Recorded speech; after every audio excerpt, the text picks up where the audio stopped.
Good morning, Annie. Good morning, Alicia. How are you? Good, good. Welcome, everybody. Thank you so much for tuning in to Learning Well podcast. I'm here today with my lovely co-host Annie, and we are talking about summer today. We have a little bit of school left, not very much, Mhm. and we are just kind of laying the groundwork. We're kind of like wrapping our brains around the next season. And I don't like to rush to the next season. I like to enjoy where we're at right now. But we're at the point in the school year where I think it's safe to kind of look forward a little bit, be kind of thinking about summer. And we are just going to be passing on some summer tips to you guys today, some things that we've been kind of hashing over in our own minds and things that we feel like are important or things to be thinking about as we kind of embark on the next season. Um, and so we're going to just be talking about that today. So I hope it's helpful. I hope that you guys have had a wonderful school year. I know we have. And it's just been, I don't know. I feel like we're ending kind of with I don't know. We just had a good school year, and so I'm excited about summer. I feel like it's kind of a well-deserved break after a long, rigorous school year, and so I'm excited for the coming season, and I hope you guys are too. And we're going to get into that today, and then I'm excited to end the episode with some summer reading talking points. So summer reading, summer tips, all things summer today. So I hope that this is helpful for you guys. And also, before we get into the content of this episode today, I want to remind you guys that the summer issue of Learning Well Journal is coming. So if you're a subscriber, it is on its way to you right now if you haven't received it already. And if you're not a subscriber, there are a few left over in the shop right now. So you can check the show notes, check the description of this video to head over to the shop to grab one of those extra copies. And also, since it is almost summer and this is kind of planning season for homeschool moms, we love this time of year for that. You should head over to the shop as well and check out the Learning Well planners that we have on hand. They're downloadable. They're customizable in the way that you can print out what you need and you can not print out what you don't need. There are several different options for planning pages. So if you plan a certain way at the beginning of the year versus the end of the year, sometimes like I do, um, all those pages are available to you. There are pages to plan your lessons, but also to plan out kind of your curriculum for the year and all of those sort of necessary things to fill in and plan and really get a good grasp on the school year before we begin. So, anyway, go check those things out. And yeah, I think that's it. Those are my announcements. That's my housekeeping. Okay. So, let's get into this episode today. Annie, I am very excited for this season. I'm not excited for the school year to be over because of many things, but it's been a Mhm. good year. And so I feel good kind of putting a bow on it and moving on to the next season. So I'm excited to hear what you have for your tips and Mhm. what you got. What you got? Okay. All right.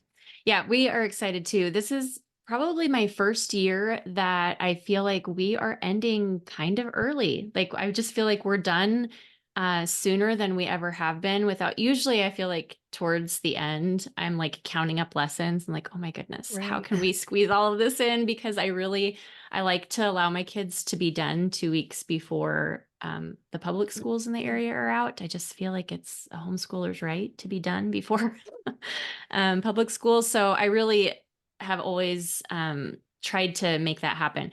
So usually I'm like trying to squeeze in all of this stuff. And this year, I don't know, like if we've just been really efficient or what, but we are like on track to be done so much earlier than normal. And so we are all maybe that's it. We're all just so ready for a break that we're like, let's just get this done. So I get even though it. it's been really good stuff. So we've had a good year as well. But yeah, very anxious for the summer. And even we were saying before we hit record that it's weird to talk about this stuff because it's like 25 degrees here. Is it I cold know. there? Yes, it's cold here and Uh, No, I'm not happy about it. I I'm know. upset. I'm sitting here like in a sweatshirt talking about summer tips. So I here we know. go. We live a weird lives with the It's magazine. I feel like we're always so far ahead. Like we're planning, the fall issue in early April. I mean, it's a weird thing. hmm I often forget what month it is and sometimes what season it is. And hmm then I feel crazy Yeah. and I don't Yeah. talk about it. And now here I am. It's What I season get is it. it? I don't know. Yeah. Well, we're almost there. We're almost to summer. So, okay, my first tip then when I was really trying to sit down and think about like what are things that make I don't know, I guess when I thought tip, I was thinking what makes life easier Yeah. in the summer.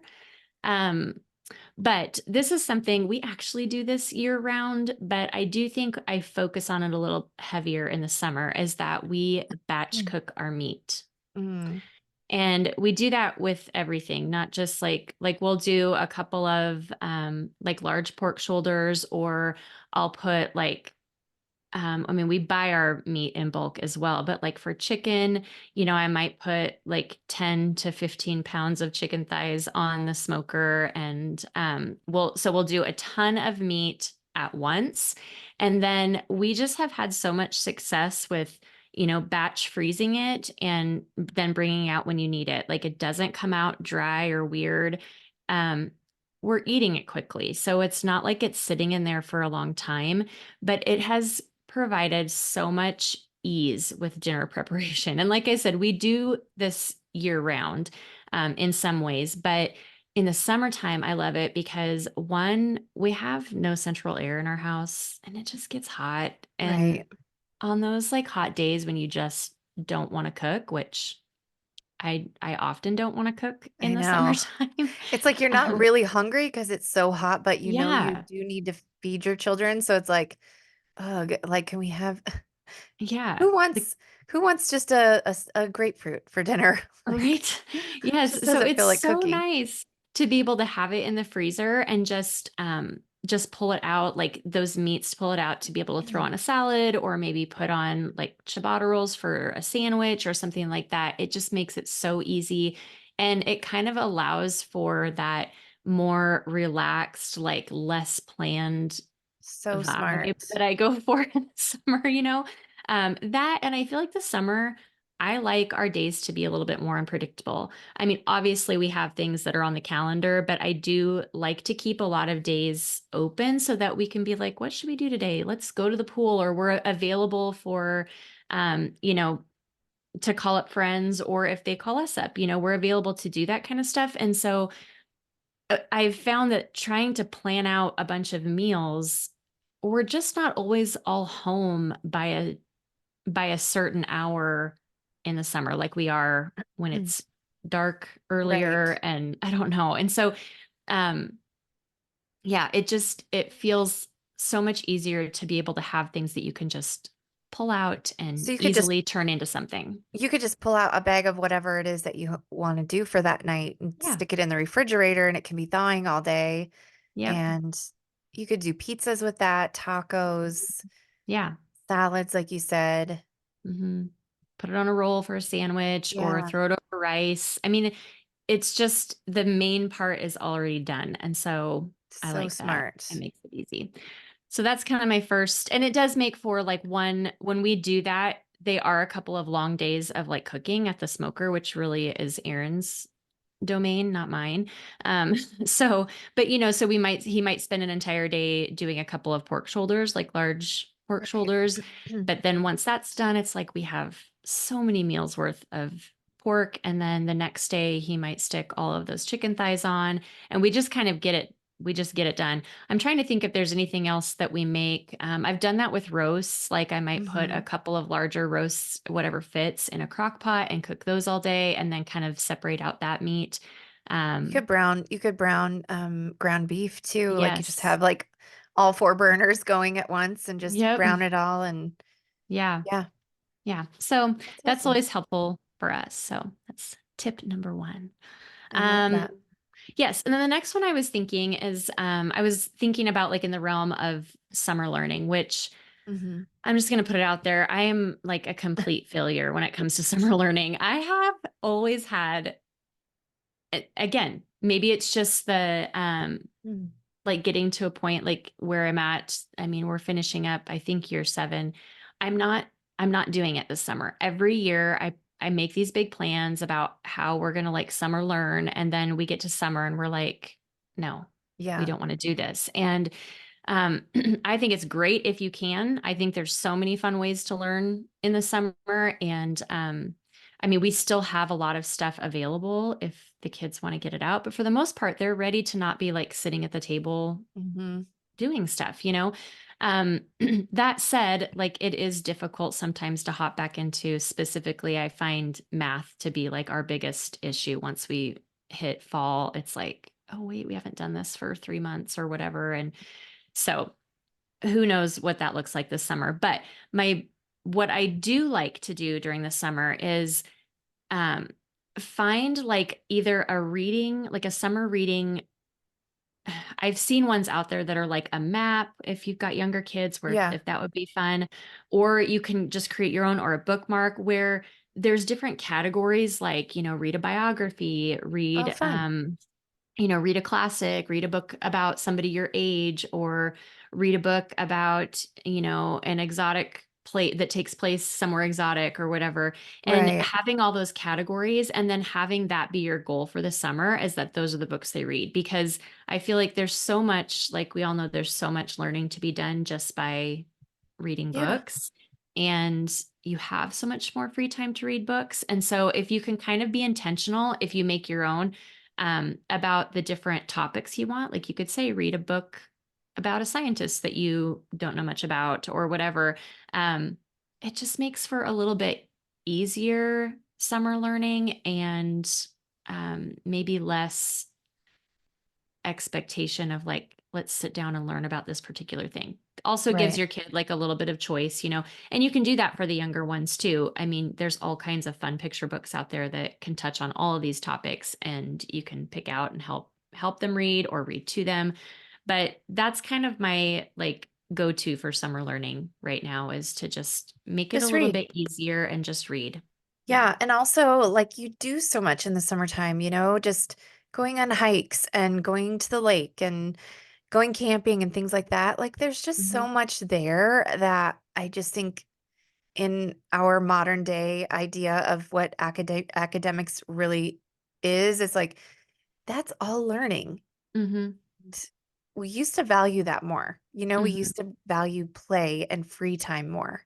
Yeah. So, yeah, Yeah. that's I think, and I think too, when we set ourselves up to be like, okay, we're going to do this and this and this.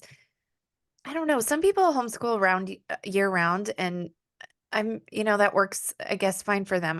For me, I don't know. I guess I just think it's such a great time, especially when you live in the Midwest and you live somewhere where it's just not Mhm. warm most of the year. It's like this is a Mhm. time where I don't want them to be stuck here doing, and I don't want to do it either. Mhm. So it's just I'm the same. We We all always need a have break. high hopes, but Yeah. I think the And most that we'll do probably this year is have some flashcards sitting on the breakfast table and try to run through Mhm. those over breakfast and Yeah. keep Well, that and kind of that's a great idea. Or, sharp. like, another one that I think can be kind of fun for the younger crowd maybe are the wrap-ups. Do you remember those, or Yeah, do you guys we have any of have the those. Yeah. wrap-ups? Yep. Yeah, to keep math facts sharp, I guess. Yeah.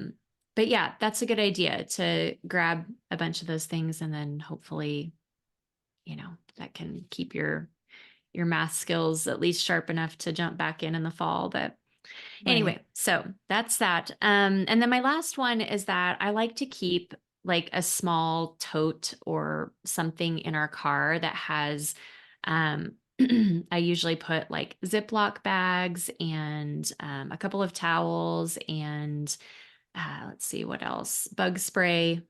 Yep. If I don't, we're always caught without bug spray, and that's a real problem here. Sunscreen, just some things that, like, I usually try and keep, like, a tray of waters, or, the Okay. flats of waters that you can buy.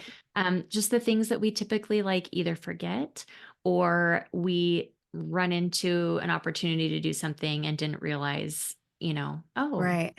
this could be fun to do right now, but we don't have any like we'll be soaking wet afterwards. There's no towels Right. or whatever. So we try and keep those things in the car so that, if we happen upon like a cool place to pull off or like a fun creek, my kids, they like are drawn to those areas. And so, and you can't keep them out. So I like to have those things in the car just as preparation for whatever we might happen upon. Love So, that.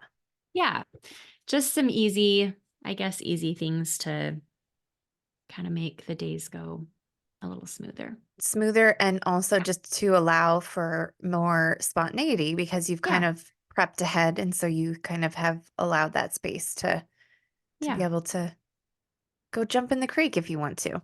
Exactly. Yeah. I love that.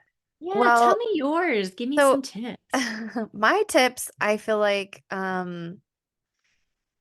first of all, my first tip is something that people that have followed me for long probably have heard me say this a million times, but I'm going to say it one more time, and that's to not overschedule. I One time one of my kids was actually mad at me and they said, "You're you're just like an 80s mom. You want us outside all the time. You want us to get jobs. You don't want us on video games very much and you just don't plan much." And I was like, "You have no idea what you just said to me. It was the biggest compliment. Thank you so much. I know you're upset with me because I don't remember what I said no to or whatever, but it was like, Hmm. "You're just trying to be an 80s mom." And I'm like, "Yes. In some ways, yes." And so I think like I grew up with just no schedule in the summertime. I mean, we had a couple little things like the reading program at the library, but I just think it was such a blessing to have a summer like that where it was just free and open. And it also just allows, I think, for your kids to and yourself. I feel like those are the friendships that really grow is when you kind of have another like-minded mom that can be spontaneous with you, Hmm. somebody else that has an open schedule. And then those are the friendships that usually grow, especially over the summertime, because you get to spend more time with people. Hmm. Um, but just to keep your schedule open, I mean, I I I hear from people saying like, "Okay, we're doing this camp this week and that camp the next week." And it's like every week is blocked off. Hmm. And I am just really protective of my time. I'm very careful about what I say yes to. Um, and so I've said it a million times, but I'm saying it again to keep an open schedule for summer and to be very protective of your time. Not because there's people that are like, "You only get 18 summers with your kids," and I don't wanna talk like that because it's just Hmm. I don't want to, but, I there is a limited amount of time, and it's only 3 months, and the rest of the school year does seem much more structured and planned and filled up with, school time activities. So I just feel like this is such a perfect opportunity to allow your kids some boredom Hmm. and some open space where they can just do nothing. I mean, like, Hmm. I remember being in, like, junior high and high school, and I did work in the summertime, but the days that I didn't, I would take one of those lawn chairs. Do you know what I'm talking about? The ones that folded up that are kind of like plastic Oh, that left yeah. the lines on you, Hmm. and I would just go outside with my books, and I would just read for, like, hours, and it was Hmm. some of my best days. It was just that feeling Yep. where you've been in the sun all day and you go inside and you're just kind of like, I don't know, filled to the brim with vitamin D, and I don't know, it's just a very, like, healthy, fulfilled feeling, and, like, I want my kids to that's what I want their summers to feel like. Just Yeah. I don't think lazy is the right word. I actually just think it's just relaxing. Hmm. And Yeah. and our society is so prideful about busyness. It's like, "Well, I'm doing this and I'm doing that and I'm doing all of these 15,000 things." And it's like, "Well, that's good for you, but I really don't know if that's healthy for us." And Hmm. so there's a lot of good things out there, but I've said no to most of it. Hmm. Camps, VBS, classes. We might pick a couple of things, a couple days here and there to do, but I really just like to keep it open. Hmm. Um, So yeah, that's my first Yeah. tip is to be very protective of your schedule and think about what you're signing up for because this is the time of year when people are like, sign up for this, sign up for that. I mean, they start asking in May or in March, you need to sign up, you need to get on the schedule for this. And it's like, no, it's good. It's okay. Yeah. Your kid Yeah. is probably not going to be, the next Babe Ruth. They don't need to be in on 16, traveling teams and all of those. Yeah. Like, it's just too much. It's just Yeah. too much. So I agree. that's my tip number one, which kind of melts into tip number two. So with your open schedule, Mhm. uh, my second tip is to establish now, if you haven't already, screen time rules and be diligent to stick to them because I think with teenagers, it can kind of like fold into this time where it's like, oh, I'm just gonna sit and like look at my screen and I don't like that. Like, I do like free time. I enjoy seeing my kids be creative and have that sort of bored time where they have to be, thinking of things to do and creating and reading and doing those things. But also, I think with older kids, sometimes it can just default to a screen. And so, if you have older kids, well, and definitely if you have younger kids, that should just be, goes without saying, but with the older kids too, to you can have screen time for your Mhm. kids. I know that this is sort of a faux pas in our society of like, well, I don't know what to do. They only want to be their phone all day. It's like all day. And it's like, well, yeah, because that's what's been allowed. So they're gonna take what they're given. So if you don't Mhm. tell them, hey, no phone in your room, no phone behind closed doors, you can have an hour in the morning and an hour in the afternoon or whatever you want to say, but they're going to take what you allow. Mhm. Um, so just now, we've got a couple weeks of May left to establish now what you're going to allow for the summer so that you don't just have, teenagers like bumps on a log playing video games all day. This is a Right. perfect opportunity for them to get a summer job, to learn some skills, work around the house, you know, teach them to be like your landscaper, teach them Mm. to take really good care of a certain aspect around the house. And that's like their responsibility for the summer so they can really hone some life skills. So use this opportunity for your teens to teach them something and don't just allow them to be lumps on a log on their stupid phones all day because I do feel like it's just such an easy thing Mhm. to fall into. So don't do that. Yeah. Set That's screen good. time limits and be mean about it. Honestly, it's Mhm. another like 80s mom trait. Like let's embrace Mhm. the 80s moms. I mean, I think that boomers get a bad rap in a lot of ways, but I had a great childhood. I had a great Mhm. upbringing. I mean, my mom is and was awesome. And they had a lot of rules. I mean, they said no, and we feel like we're going to damage our kids sometimes when we say no. And I mean, of course, there's going to be one person that's listening, like, well, it can branch over to whatever. It's like, no, I'm not talking about abuse. I'm talking about just Mhm. saying no. Saying no is not abuse. We Right. can talk in these terms. So, Right. anyway, um, Boundaries so are good. boundaries are good. So Yeah. have an open schedule, but Mhm. don't just let it be open and a free for all so that you have kind of this like Mhm.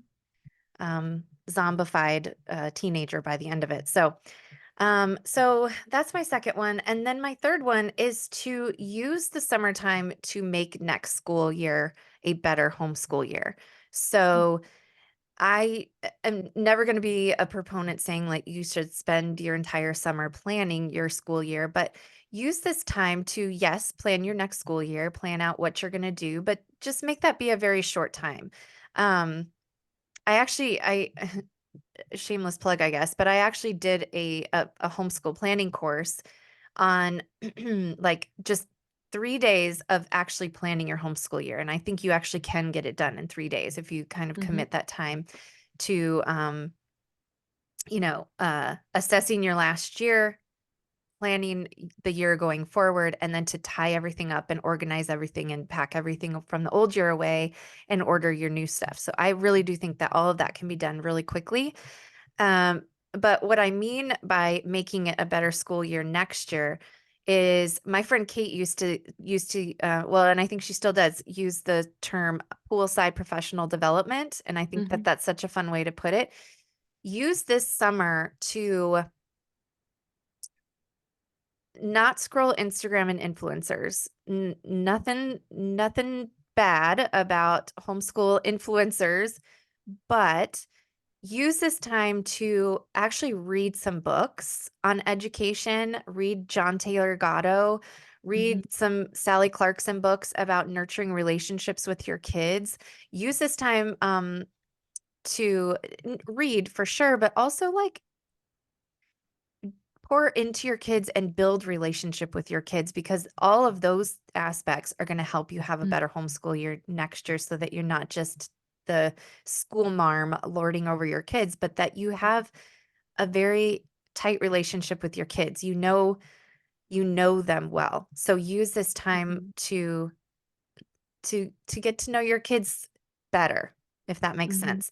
But there are Yeah. also really good books, and I would definitely recommend reading some of the old school stuff of, you know, homeschool pioneers that were doing this when it was illegal, Mhm, that have really poured their life into um, educating moms on how to be good educators. mhm. Um, some of my favorites are For the Children's Sake, by Susan Schaefer McCauley. Am I saying Mhm, that right? mhm. Yep, Okay, I For think the so. Children's Sake. And then I believe her mother, and maybe it's actually her. No, it's her. Yeah, sorry. That was confusing. No. For the Children's Sake and For the Family's Sake. Same author, Right. I believe. Those are both such good books. Mhm, Mine have so many underlines and dog ears. I mean, I really do think you could read them almost every summer. mhm, And then the other one that I actually pulled off the shelf before we started recording, because I think that these are just not very well known, but these, I'm holding it up. This is Charlotte Mason Education, a homeschooling how-to manual. This one is actually more Charlotte Mason Education.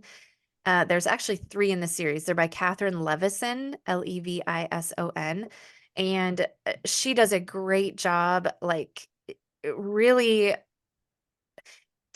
I mean, just teaching about the Charlotte Mason method of education. But they're very simple, easy to read. You could easily read all three of them probably in a week.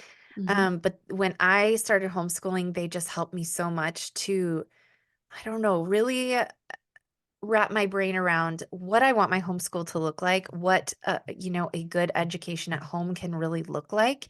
mhm, And it really helped me to kind of form what our homeschool is today, I think. And so that's what I would do. I would use this time for some poolside professional development, to quote mhm, Kate, mhm, and use this time to I know there's lots of new books. There's lots of always, the kind of new up and coming, but my bent is to really kind of reach back and mhm, to go kind of to, I don't know, kind of to these women and men that were at the forefront that really were, I don't know, maybe more in tune with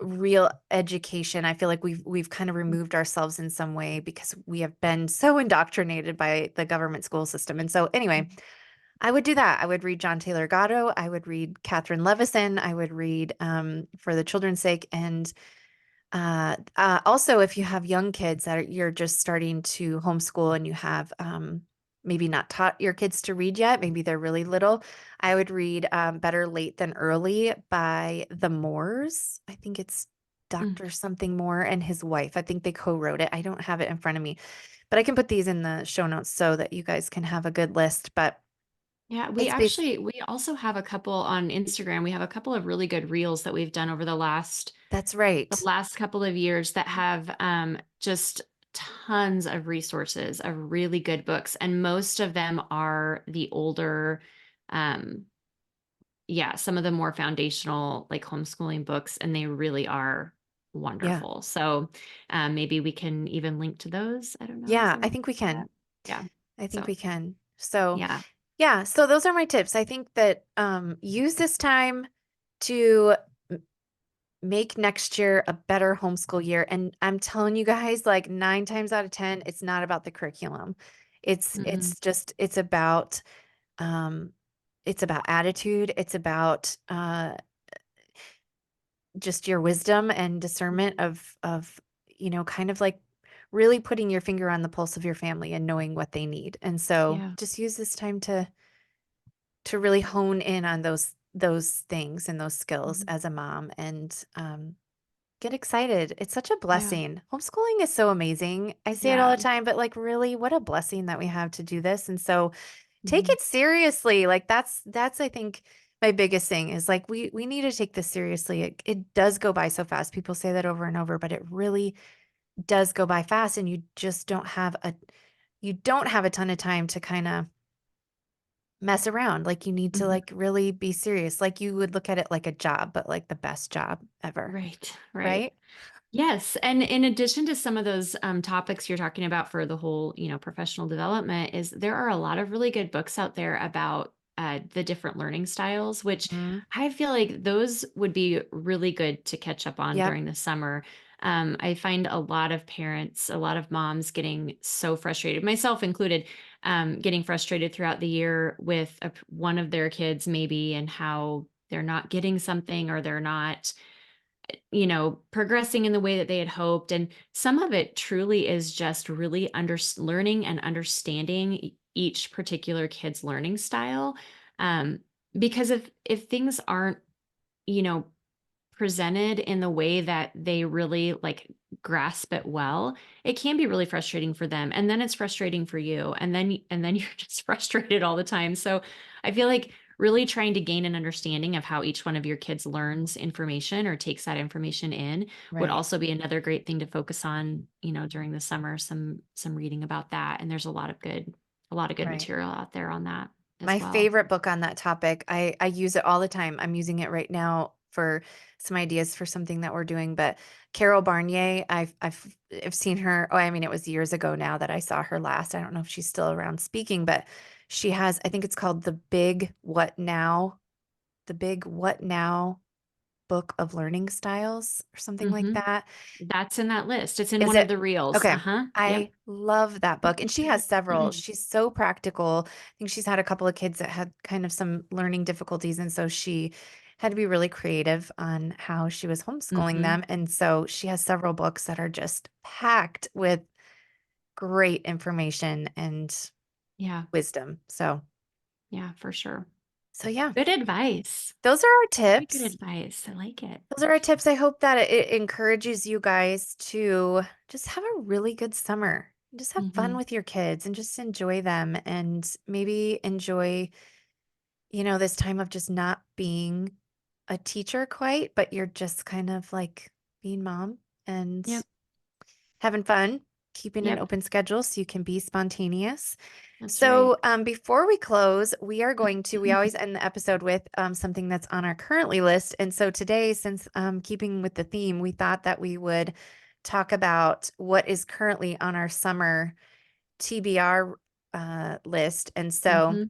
what we're planning on reading this summer. And this is a stressful question for both of us because we both like lots of freedom to be able to change our minds. And so, honestly, I said, Annie, let's like share 3 or 4 books. And I have like 8.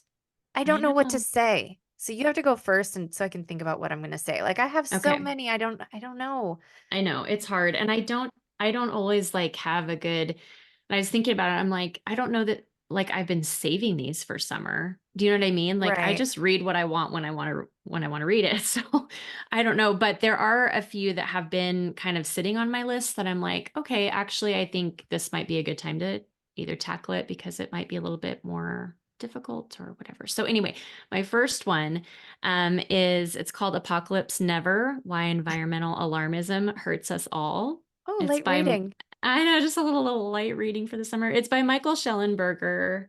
Oh, Schellenberger, okay. I Yep. think is the Yep. name. I've heard of this. Yes, yeah. So anyway, my brother-in-law actually suggested this one to me, and for the most part, he has given me very good um book advice. I am Okay. always kind of shocked by what he suggests, and I usually never want to read it. and I do it because he suggests it. And then I'm like, yeah, Travis, you gave me another good one. Except for like 2 summers ago, he told me to read a particular Louis L'Amour book, and I hated it. And I seriously, like, it was one of his really long ones, and I almost quit it several times. But I was like, I'm gonna finish this beast and never pick up another Louis L'Amour. So So is that the only Louis L'Amour you've ever read? yes, Oh, people and love it those was. books. I know. I don't know. Like, but anyway, I did not enjoy it. That's not the book I'm talking about though right now. So anyway, Okay. this one is all about like, so this guy is an actual, like, he's an environmentalist, and he like has been for decades. And kind of this book, I guess, centers around like back, I guess, around 2019, where the alarmism like really hyped up um about environmental stuff. And it started to become something that is actually like causing anxiety in adolescents. Have It you heard literally this? is. It Yeah, it it's literally is. yeah. If you read surveys and research, I don't remember the actual ages, like, which demographic of young people, but there is a huge amount that say that they have Mhm. anxiety, and the reason for the anxiety is climate. Yeah. Yeah. And so because he had a teenager, he felt like this is really misplaced anxiety. And so as an environmentalist, I can tell you this is misplaced anxiety. And so he wrote this book to kind of like sift out fact from fiction from what we hear in the media. And so um he talks a lot about like how about the issues, some of the environmental issues, and how actually a lot of those issues that they like to say are a big problem are actually in decline. But even with that, there's like this heightened anxiety, and so it's really not because of the actual issue but because of what we're being told about the issue. And so kind of what's behind that, and then also how so many of the people that are like the most alarmist about environmental stuff are actually opposed to the things that could actually correct it and Yeah. solve some of it. Yeah. So anyway, it looks very interesting to me. And I like a critical thinker that I probably won't agree with him on everything, because I'm not an environmentalist. I love the environment. I love nature, and I think we have a responsibility to it. But I would never call myself an environmentalist in today's terms. So I'm sure I won't agree with everything that he says, but I like a critical thinker. Well, and I think so Okay. many of these terms have been captured. I mean, I would consider, like, you and I are probably both conservationalists, Mm, where we mhm. should conserve natural beauty, and, Yep. not cut down all the trees and not destroy, all of the habitats and things like that just to make a parking lot or whatever. But Mhm. um, so many of those things have been captured by kind of this climate cult. I really do think it's Yeah. it's a cult in many ways. And if that makes people mad, then you really need to go and look at climate activism, and Mhm. it's insane. I Mhm. mean, And this might be a good place to start because he actually like he's on that side. He wouldn't certainly be on my side. He is an environmentalist, but he's just like this is mhm, actually really blown out of proportion, right. and we're not doing anybody any favors by talking about it the way that we are. So, Mhm. yeah, Yeah, I that think sounds good. I think it'd be good. Yeah. You want me to do all of mine, or are we Yeah, you hopping do back? all yours. Yeah. Okay. All right. Okay. My next one is called The 90s. It's by Chuck Klosterman. Have you ever read any of his things? No, no. But I Okay. just was So, looking at Goodreads and I saw that you added that, and I thought, oh, yes. Yes. Yeah. So, his stuff is all, he kind of reminds me a little bit of, what's the guy that wrote like Tipping Point and, I don't know. I don't know what his name is, but he writes about sociology, which Okay. I was like a psychology major, and I thought most of what I learned was absolute garbage. But the Worth sociology, it. yeah, it was so worth it. Malcolm But Gladwell? yes, he reminds me of Okay. Malcolm Gladwell. Okay.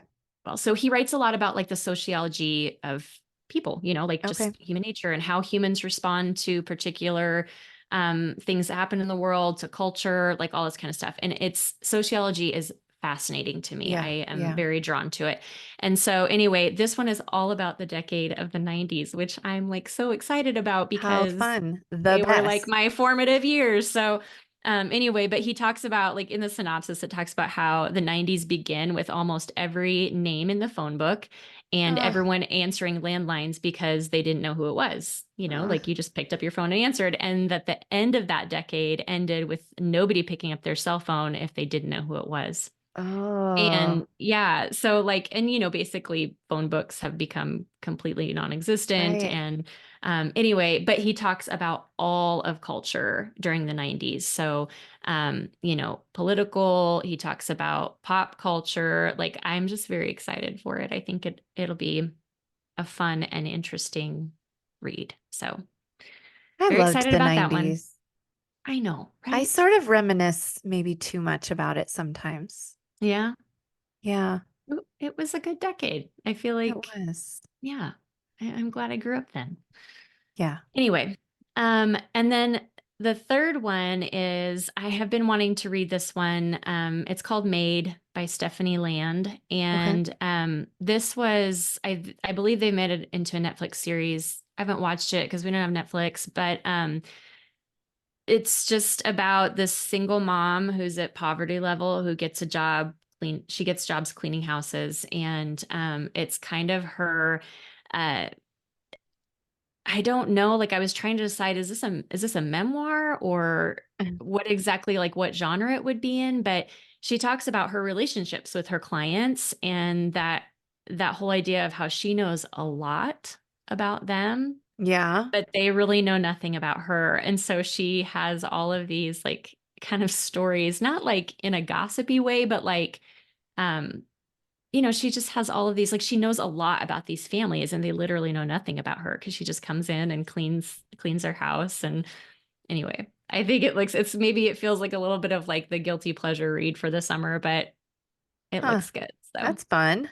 yeah, that one. And then only because I had to narrow it down, there's a lot of books I want to read. But the other thing I was going to do is I kind of feel like I would like to pre-read a couple of books Mm. for my kids for next year. So we have read twice now aloud because when my youngest was too young to really remember it and he was really interested in like hearing it again, and actually my girls were had kind of like forgotten parts of it as well. But probably our favorite read aloud of all time has been uh Peter Nimble and His Fantastic Eyes. I I've think never heard maybe of it.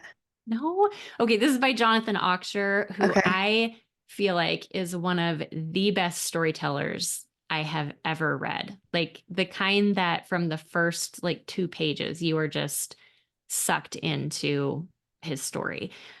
He's excellent. And this is like an adventure story, but it has a bit of a dark side, not creepy dark, but it's dark because like Peter Nimble has no eyes. Like he's blind, and so he I'm wears a sorry. yeah. Oh, I don't mean to he laugh, but wears just the way. like a he wears like a bandana, around his eyes because Right. he's blind. And so anyway, but there's just kind of like some dark kind of what's the word I'm looking for? I don't want to say like off color. Just Um dark humor. Maybe, yeah. And anyway, he finds these eyes that end up being kind of magical and helping him through this like adventure that he's doing. Anyway, it's so good. We love Jonathan Aucher. So all that to say that after the first time we read that book, we started reading its sequel, which was called Sophie Choir and the Last Story Guard, which Okay. also sucked us in from like the first page. But as we got a little bit farther in, I can't quite remember because it was several years ago, but it felt like it was getting dark. And Oh, I don't like that. right. It's not my speed. So um I felt uncomfortable with it and I thought, let's put this down. And it was hard for my kids. They were so sad. It was hard for me. The story was like so engaging. And so we put it down and then I grabbed another one of his, which I haven't started yet, but it's called The Night Gardener, also dark. Um, Okay. I think I think just I've feel seen like that. We've not read it, but I think I've seen it on shelves in places. yeah, I just feel like I would like to pre-read them, even if it's not like a read aloud. My oldest kind of likes a little bit darker, and Mhm. not like, I hope that doesn't sound weird. I feel like I'm that way. Like, I've always been drawn to, like, true crime stuff, Right. um, and and so I get it. Like, I get that that, I guess, kinda that desire to, like, read some of that stuff, but I Right. also think, like, there's a very fine line of, Too you much. know, too much, Mhm. and or crossing into something that's just not, like, smart and safe, and so, um, anyway, I don't know that that's, like, his I don't know if that's where these books go or Okay. not. Um, I do think that he is a Christian, and so there's a part of me that's like, "Okay, I'm confused with why you're writing this way." But to be Yeah. quite honest, like, I feel like there's like, you can't even be safe with that anymore. One of the series that, and maybe I'll pre-read this one too, but one of the series that my oldest started reading last year was the 100 Cupboards series by N.D. Wilson of, like, the famous Wilson family, it's Mhm. Doug Mhm. Wilson's son. And it's a little bit like horror, and Really? it is, yes, and I hear people rave about them, and she loved the first one, but the second one, she had some real, like, I found that she was talking to me a lot more about it and not moving through it very quickly, and the things she was talking about, she wasn't like, "Mom, wait till you hear this." It was like, "This is happening in my book," and it was more like a concern, and I was like, Right. I think you need to put that book down, and I think I need to read it first." But that's what I'm saying, like, I feel like you can't, it's so hard because who has time to pre-read all the books? And you're, I like, know. basically pulling this book from somebody who is a believer, and I don't know. So I just feel like I need to read through a couple, um, and see, like, is this as worrisome as thought maybe, or can I don't know. Can I let this one go? I don't know. Well, and I think there's categories. I think that there's some books that are just not edifying in any way and not Mhm. for the Christian mind to be reading. Like there's just Mhm. some that it's like, okay, I get it. Like not everybody we read is going to be a Christian and there's some books that, are edgier than others or whatever, but there's some that just there's just no positive attributes here. Like there's just Right. nothing edifying whatsoever, so that's a no. But I do think that there's other degrees of sensitivity in our kids too and like how much they can handle and at what point in their life, like, this might be a book for Mhm. you in 2 years or whatever, Right. Right. And so I've y always been a big proponent of, like, reading things that have, I don't want to just give my kids, like, fluffy things to read. Like, I same, think it's right, important to read stories where there's struggle and, you know, maybe even, like, some, like Lord of the Rings is, like, a perfect right, example, right? Like, there's some scary parts in there, but, like, in the end, it it's redeeming, and you right, see, like, I think S.D. Smith is a huge proponent of that. Like, they need to see that the dragon can be conquered, because that is literally the story of our lives, mhm, that all the bad things in life are conquered by our savior. And so, right, they need to see that.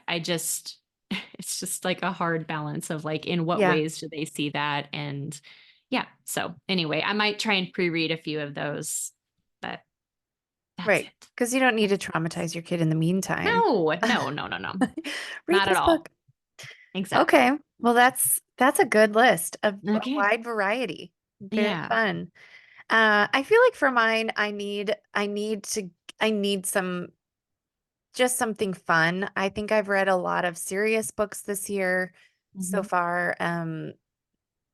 It's starting back, at the beginning of the school year and just a lot of like stuff with my kids, things on like cults and, you Mhm. know, uh, I don't know, just a lot of deep stuff. I feel like I just need something fun. Mhm. And so not all of these are super fun, but they're I think a little bit lighter. So I'll just start with maybe the most serious one. This has been on my list for a long time, but I just bought it. So I feel like and this is going to be something that I think I'm going to have my junior, who will be a junior next year, read. It's The Consequences of Ideas by R.C. Sproul. So it's a Ooh. nonfiction. It's really kind of when you're looking through it like a timeline of philosophers in history. So, there's I'm trying to think. Kant, Descartes, Kierkegaard. I think Darwin is in there. Um, I'm trying to think of the table of contents, but anyway, it kind of just starts like back at like Socrates, and it moves all the way through history to modern times. And so, um, Mm, it looks to be an easy read. RC is such a good teacher, and he's able to pack so much into the most abbreviated chapters. I don't know yeah, how he does it. I I'm agree. looking He at this really does. like okay, like everyone's a theologian. I've been working through that book with my kids for quite a while because we it's hard to find a time when all of us can sit down together, but I was Mhm. just reading a couple chapters yesterday and I'm like, literally, how did you write about baptism on 4 pages and sum it up so beautifully? How did you do that? Yeah, It's a it's gift. true. It's a huge gift. So Yeah. he's able to really, and I've learned so much from his writing. And so I want to read that. And Mhm. then to piggyback off of that is a book that you actually read recently called Loving Soren. And it's about Ugh, Soren Kierkegaard. And so good. yeah, and It's a so good one. yeah, and it's just a book about his life. I'm thinking, and you can give a Mhm. synopsis because you just read it, but Mhm. um, I thought that that would be fun. I love doing deep dives like that. Like years ago, I went on, I think Vera was a baby, so it was like probably 11 years ago, but I I read it was like it was called like Zelda, I think it was just the name, and it was about Zelda Fitzgerald, F. Scott Fitzgerald's wife. Mhm. And it just reading that made me want to reread A Great Gatsby. And then I read a book about and then I realized through kind of reading these books that the Fitzgeralds and the Hemingways were friends in the 20s. And so I started Oh. reading some fiction and nonfiction about the Hemingways. And well, he had a few wives, but his first wife. And then it made me think of the one Hemingway book I read in high school, which was Old Man in the Sea. And I hated it. And so I was like, well, I'll reread it. And then I liked it again. And then I read A Movable Feast and I read a couple others. And so, Ah, that was good. I like that yeah, so one. it's like I love kind of mixing the fiction and the nonfiction. And if it's a good fiction, not just some, you know, whack Mhm. job kind of thing out of left field where you're like, this is not even remote. Like, no, it isn't. This is not true. Right. Um, but we were actually living in Asheville at the time, and I realized I got really interested in reading about the Fitzgeralds, and I realized that Zelda actually spent like the last years of her life in Asheville in kind of an insane asylum, and she actually died there. Oh, wow. Kind of a tragic story. It was like they kind of were all locked in their rooms, and because it was an insane asylum, and it like burned and it caught on fire, and so that's Oh, that. wow. Yeah, so super tragic. But then a hotel that we used to go to a lot just for different events that they had, like they actually had a suite named after F. Scott Fitzgerald because it was near the place that burned down. And so he would go and visit his love and like stay in this Mm. hotel. And it was so tragic because like he was this horrible alcoholic and like he would trash the place and then get kicked out and then they'd let him back in because he actually was famous. So anyway, all of that to say, it's so fun to go down these rabbit holes and like learn Yeah. about these people from history, but also, it's kind of fun to mix in the fiction with it as well. So, Mhm. I'm going to read The Consequences of Ideas, and then I'm going to read Loving Soren. And do you want to give like a quick synopsis on that one? Sure. Yeah, He's that one, Danish, right? He's a Danish philosopher. yes, and my mom brought me that one recently, and I really loved it. I knew nothing about Soren Kierkegaard at all, and so I didn't really know what I was getting into. I mean, I knew he was a philosopher, but I knew nothing about him, and so yeah, this is a. I felt like the writer did a lot of research. I felt like it was really well researched what she wrote about, but she's writing from the perspective of his fiance. And she was famous because she was his fiance. Um, and, I think what I pulled from that, which isn't that surprising because I do believe that a lot of philosophers and theologians, not all of them, but certainly not all of them, so I don't believe this about RC, but they're a bit troubled. Yeah. They're just they're troubled souls, and I don't know if it's like if it's just because they're such deep thinkers that I they think so. can't.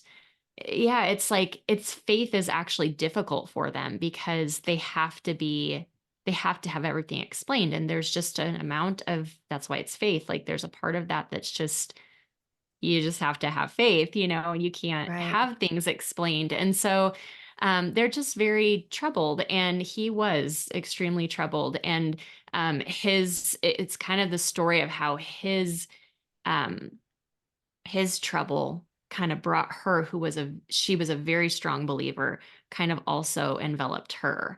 And just kind of their love story, because they loved each other deeply. And I will not say anything else about the end because it was surprising and sad in some ways. And I don't know, I just don't want to say any more about it because it's so good. But yeah, I really loved it. It was wonderful. And it kind of gives you just like a very brief understanding, I guess, of who he was. And really honestly, towards the end, and maybe somebody can like really refute this or help me to understand better. But towards the end, he was a minister. Okay. He wrote several sermons and that are famous. And towards the end, I was like, I don't know, dude. I don't know if this guy was a believer. I just I don't know. It's just really there's a lot of question in my Okay. mind. It did not feel super cut and dry Yeah. that this guy is a believer.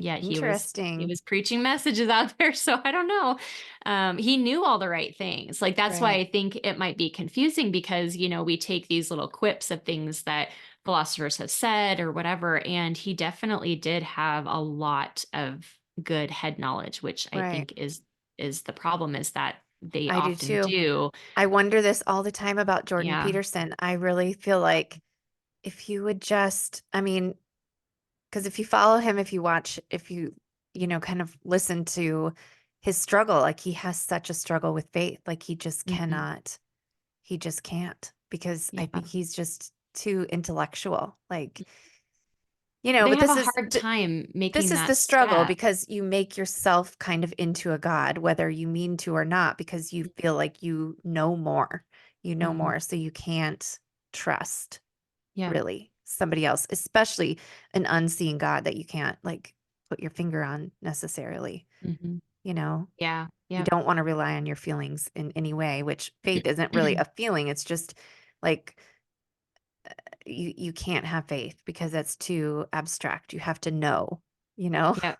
Yeah, it's too abstract. That's a great description of it. Yeah. I Yeah. actually just told Sophia about this book too. I told her to read Okay. it, so pass it on to her. I think she'd like it too. Well, yeah, so this is the plan. The plan is I'm going to read The Consequences of Ideas so that I've already read it, but then my plan already was to have it be a course for Sophia next year so she can have a philosophy credit and then Okay. um and we're going to with that course R.C. Sproul has a teaching series so you can listen to him actually lecture on each chapter of the book. And Okay. so that's what we're going to do next year. And I'll probably just loop in Vera. She can grasp some of these things too. She'll probably be just Sure. sitting there drawing and okay. But no, Yeah.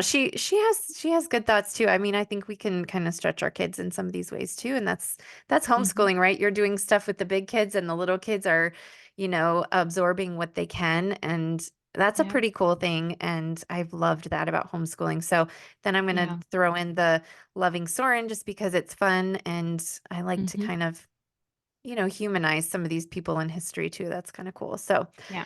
So that's two of mine. And then the last one, just for fun, and because this year when I set my reading goal, I actually did a YouTube video on my goals for the year. So if that's interesting to you, you can go back and watch that. But in that video, I talked about the book goals that I have, the reading goals that I have for this year. And I'm trying to be more um, purposeful with it so that I'm not just reading a bunch of this type of book or a bunch of that type of book. And I love reading Mhm. biographies. So I'm trying to be more purposeful. I can't remember.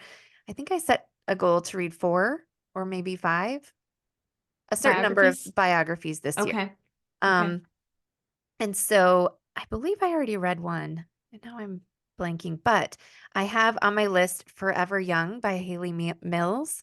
Um, Oh, yes. Tell me how I it is. I have that I on my know. list too. Okay, sorry to Haley Mills. I had no idea she was still alive. I mean, in my mind, I don't know how old she is. I don't actually I don't even know. I don't know how old she is, but in my mind I was like, gosh, like Pollyanna had to have been made in like, I don't know, the 50s? I don't know, Ye maybe the 60s. I don't know. She 60s. just I was seems like thinking the 60s, but maybe not. I don't know. okay, it could be the 60s. Yeah, I don't know. I don't know why. I just was like, "Oh my gosh. She's Yeah. alive and she's Yeah. writing a biography. I really want to read it." So, Yeah. yeah, I have no other thoughts on like what it's about except for obviously her life. But yeah, it's called Forever Young by Haley Mills, and I just love The Parent Trap, Pollyanna, Mhm.